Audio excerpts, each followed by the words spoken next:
Three BHK Telugu film review by allrounder star Ballem Venumadhav. Cinema నిడివొచ్చి 2 గంటల 20 నిమిషాలు. Purely family drama. Clear U certificate వచ్చినటువంటి ఈ సినిమాలో ఎక్కడ అసభ్యత కానీ,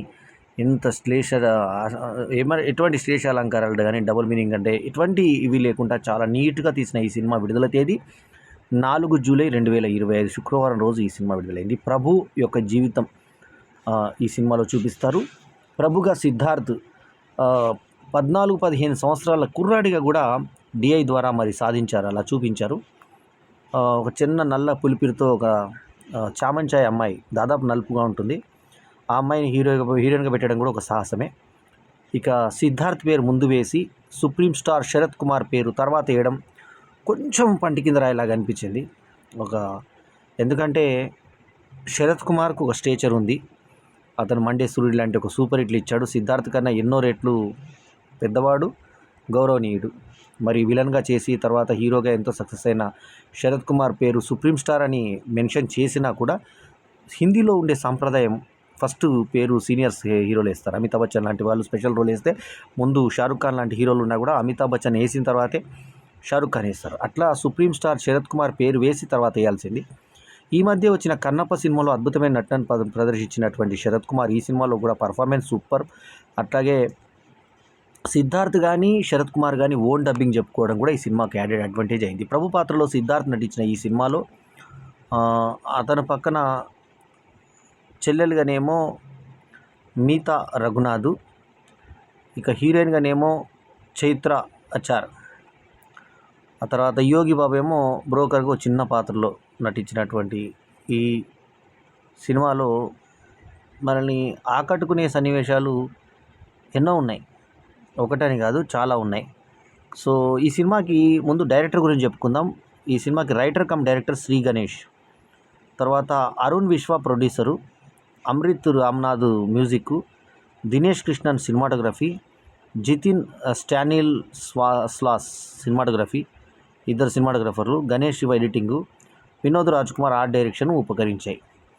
ఇక ఈ సినిమాలో అద్దెకు తీసుకునే ఇల్లు కూడా చాలా క్యాజువల్గా, అంత పాలిపోయి కలర్ లేకుండా, మధ్యతరగతి జీవితాల్లో 500 రూపాయలు తక్కువ వస్తే ఈ ఇల్లు తీసుకుంటా ఎట్లా ఉంటుందో అది యాజ్ ఇట్ ఈస్గా చూపించారు. ఓనర్లు వచ్చి ఏ రకంగా ఇబ్బంది పెడతారు, బనీలు లేని ఓనర్ వచ్చి వీళ్ళని మళ్ళీ ఆ అబ్బాయి చెడ్డు మీద చదువుకుంటుంటే షార్ట్స్ వేసుకోకూడదు, ముగ్గురు అమ్మాయిలు ఉన్నారు మాకు, నువ్వు మంచి డ్రెస్లు వేసుకోవాలి, నిండా ఉండాలంటే ముందు వీరికే చొక్కా లేదు, వీడిని మాట్లాడుతున్నాను అమ్మాయి కామెంట్ చేయడం అదంతా బాగుంటుంది, సహజంగా ఉంటుంది. కంట్రోల్-C కంట్రోల్-V మీద ఒక డైలాగ్ ఉంది. కంట్రోల్-C కంట్రోల్-V కదా నువ్వు అంతా కటింగ్ పేస్ట్ చేస్తున్నావు, నువ్వు ఆ కంట్రోల్-C కంట్రోల్-V లాస్ట్ ఇయర్ది నువ్వు చేసింది ఈ ఇయర్ చేసింది ఒకటే అని చెప్పి సీనియర్ సిద్ధార్థని అవమానపరిచాడు. 2-3 సార్లు అవమానపరిచేసరికి అతను మెకానికల్ ఇంజనీరింగ్ మీద ఇంట్రెస్ట్ ఉంది నాకంటూ మెకానికల్ దానికి వెళ్ళిపోతాడు అతను. సో అది కూడా చాలా బాగా అనిపించింది. మనకు అక్కడ దెబ్బ తగిలి చేతికి గాయమై రక్తం వచ్చినా కూడా అదే చేయాలనుకుంటాడు అతను. సో ఇందులో నటనాపరంగా అందరికన్నా బాగా చేసింది శరత్ కుమార్.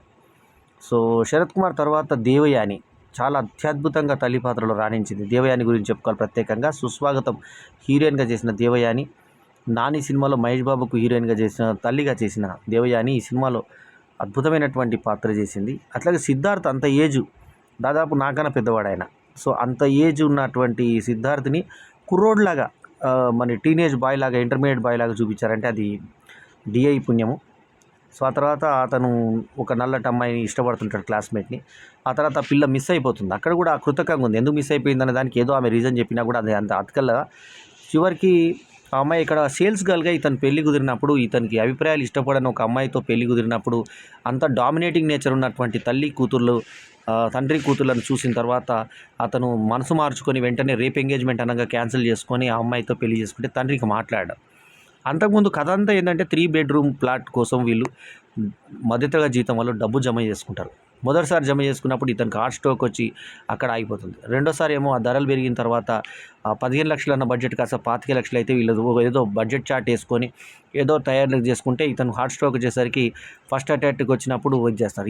ఇతని యజమాని ఈయన పేరు వాసు, శరత్ కుమార్ పేరు, ఆయన భార్య పేరు శాంతి, దేవయాని పేరు. సో వాళ్ళకు ఒక కొడుకు ఒక కూతురు.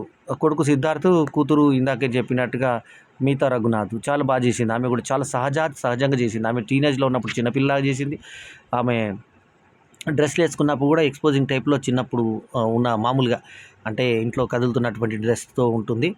ఆ తర్వాత మళ్ళీ మామూలుగా గృహిణి అయినప్పుడు ఆమె ఎంతో కష్టపడి వీళ్ళు డబ్బులు పోగు చేసినటువంటి దాంతో మొదటిసారి మీ హార్ట్ ఆపరేషన్ అవుతుంది, రెండోసారి ఏమో ఈ బ్యాంక్ లోన్ వద్దనుకొని పెళ్లి చేస్తారు ఈ అమ్మాయిది. ఆడు శాడిస్ట్ వెళ్ళిన తర్వాత ఫిజికల్గా కొడితేనే హింస అన్న మాటకి తర్వాత నేను కూడా అదే చేశాను కదా అని శరత్ కుమార్ బాధపడే సన్నివేశం చాలా బాగుంటుంది. అట్లాగే ఈ 3 బెడ్రూమ్ ఫ్లాట్ కొనేటువంటి ఆలోచన నేపథ్యంలో బ్రోకరు యోగిబాబు పరిచయం అవుతాడు.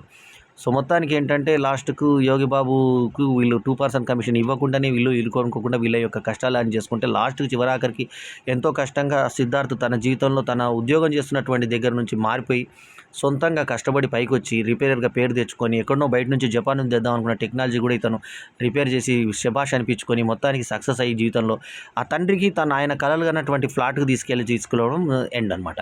అది 3 BHK అంటే మధ్యతరగతి జీతం వాడు ఒక రూమ్ కోసం ఇల్లు కోసం ఎంత కష్టపడతాడు, ఆ నీళ్ళు లేని దగ్గర కరెంట్ లేని దగ్గర ఎంత ఇబ్బంది పడతారు అనేది కళ్ళకు కట్టినట్టుగా చూపించారు. అడ్జస్ట్ అయ్యే భారీగా దేవయాని అద్భుతంగా యాక్ట్ చేస్తే శరత్ కుమార్ 4-5 పేసెస్లో ఇంకోసారి అయితే బాత్రూమ్కి వేసి వస్తాడు. అది బాత్రూమ్ ఎరిగాడా లేకుంటే ఉచ్చబోసాడా అనేది మనకు క్లియర్గా ఫ్లష్ చేస్తాడు.